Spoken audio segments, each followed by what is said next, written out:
Hi everyone, I'm Lauri-Ann Ainsworth, and today I want to talk to you about how to find your niche in life and business and why it's so important.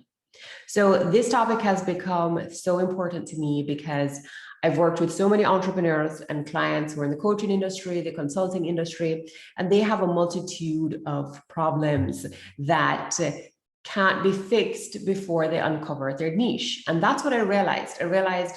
A lot of the problems in understanding how to market your business, how to get more clients, how to get clients that are a good fit for you, how to communicate what you do, how to figure out what programs you can offer. All of that stems from understanding what your niche is. Other problems include, having imposter syndrome and not believing that you are the expert that you are, and how to really overcome this, how to overcome all the overwhelm and confusion that you have in your business and not feeling fulfilled in what you're doing right now. Hopefully that ends today. You're going to get a little bit more clarity on some of the missteps that you may have been taking and put you on the path towards finding your niche and achieving fulfillment in life and business. And I know that sounds like a big promise, but once you see this, understand how niching plays a role in your life and it extends it to your business, you're going to see that this has everything to do with feeling fulfilled in life. Okay, so let's get started. I'm very excited to be sharing this with you. So first things first, what is not a niche and what have people been doing wrong? So I have a little diagram here. And in this diagram, we see the who, what, and how.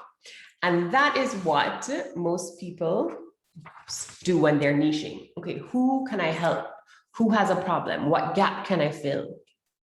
And so people will go after, let's say, I want to talk to moms. I want to talk to moms and I want to help them, right? And you go after that as a niche.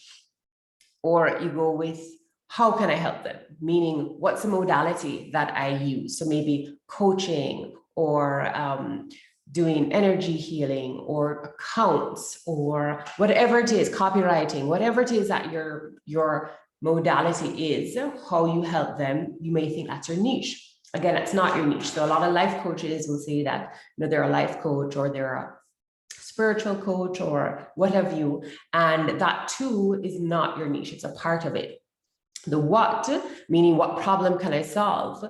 Again, yes, that is a part of your niche, but let me explain why when you do this first, it's going to cause a problem for you with all the other things like feeling overwhelmed, not having a connection to what you're doing and getting some of the wrong clients.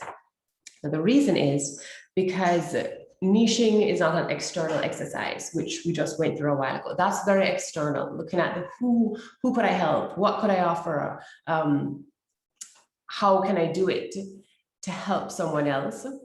Niching starts within. It's first looking at what's going on with you. And this is something that I think is so important, and it's going to set you up for success. When you look at these other circles here that I have self-awareness, strengths, significance, and then service. Service is the last piece of the equation. And this is where most people start. So let's start here at self-awareness and why that's important. So when we have self-awareness, we understand who we are as people. We understand what environment is best for us to thrive in. That is really what self-awareness is about. When you are aware of your personality and what motivates you, you're able to set boundaries and you're able to be in a place that allows you to thrive. If you are somebody who, let's say you are a little bit more introverted or extroverted and you understand what kind of circumstances, what kind of people do I need to have around me for me to thrive? How do I like to do my work? What is important for me? When we have self-awareness, then you're going to understand a lot more the how. Because a lot of coaches and consultants, entrepreneurs do work that they see others doing and assume that it will work for them. So let's take, for instance, one-on-one coaching. Maybe one-on-one coaching actually drains you. Maybe that's not the right how for you, how you can deliver your service, because maybe you're a little bit more introverted. and you would prefer to create courses, or you would prefer to work with groups versus one-on-one. Having an understanding of yourself and what environment is best for you is going to allow you to create an environment for your clients, and you're creating a business that is right for them as well. So having self-awareness first is the first step, understanding what motivates you and what allows you to thrive first and foremost, what's best for you. The next step is your strengths. So we're always hearing people talk about strengths. I like to call it strength mastery. When we are clear about what we can offer and what we're good at, what our zone of genius is, then we are able to actually offer something out into the world. Excuse me. When we understand our strengths, it's not just about our skills. It's not just about, I'm good at using Canva, or I'm good at speaking.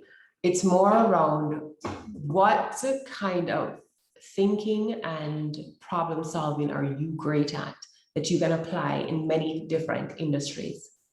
When you're able to understand what kind of problem solving ability you have and how you solve problems in your unique way and how you think, it will give you the ability to use that in many different ways. I'll give you an example. One of my zones of genius, which I've discovered, is I like to take confusion and bigger topics and bring it down into smaller, simpler ideas. So I like to take people from confusion to clarity. That is one of the ways that I can use my strengths, and I can apply that in many different industries. So I can take that problem solving, that way that I take multiple things and look at them and make sense of them and then bring them down into something that's more digestible.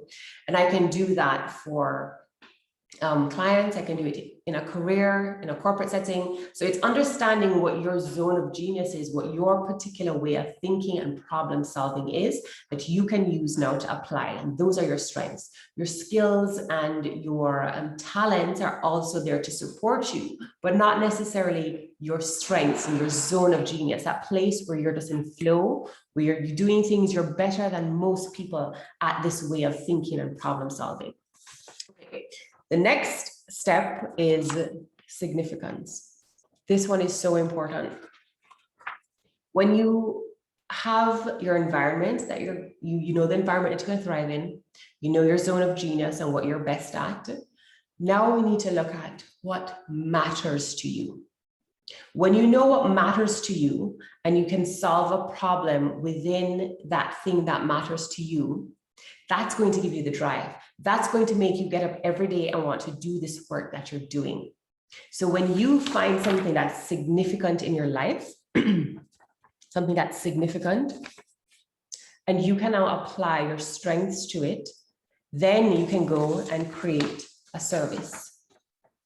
And that's when we get back to our who, what, and how. Because now we understand what's going on with ourselves and what problems we want to solve. What do we want to see happen in the world? What problem do we want to solve? What matters to you? And I tell you what's significant to you is actually something that you've experienced. It's likely some wound that you have experienced, some trauma, or something that you have dealt with on an emotional level. And those are the things that we need to tap into before we start thinking about how am I going to be a great coach? What kind of support am I going to and service am I going to offer? Because when we do this step of understanding self-awareness, mastering our strengths, understanding what's significant to us, and then creating a service and creating value, that's what's going to allow us to show up consistently, do our best, and not worry about imposter syndrome because we know we're coming from our zone of genius. And it's going to allow us to support someone who probably was like us a few steps ago. And that's how we figure out the who. We're going to show up for them. We're going to know exactly what type of clients we want to work with. We're going to know what their pain points are. And this is going to become much clearer for you once you go through this exercise, my 4 S's of self-awareness, strength mastery, significance, and then service. And I hope that this has given you some clarity. Of course, this is the tip of the iceberg. There's so much more depth to this, but this is also not an overnight job. This is actually a process, and I'd love to support you through the process. So if you would like some more support, hit me up, hello@lauriannainsworth.com. I would love to hear from you.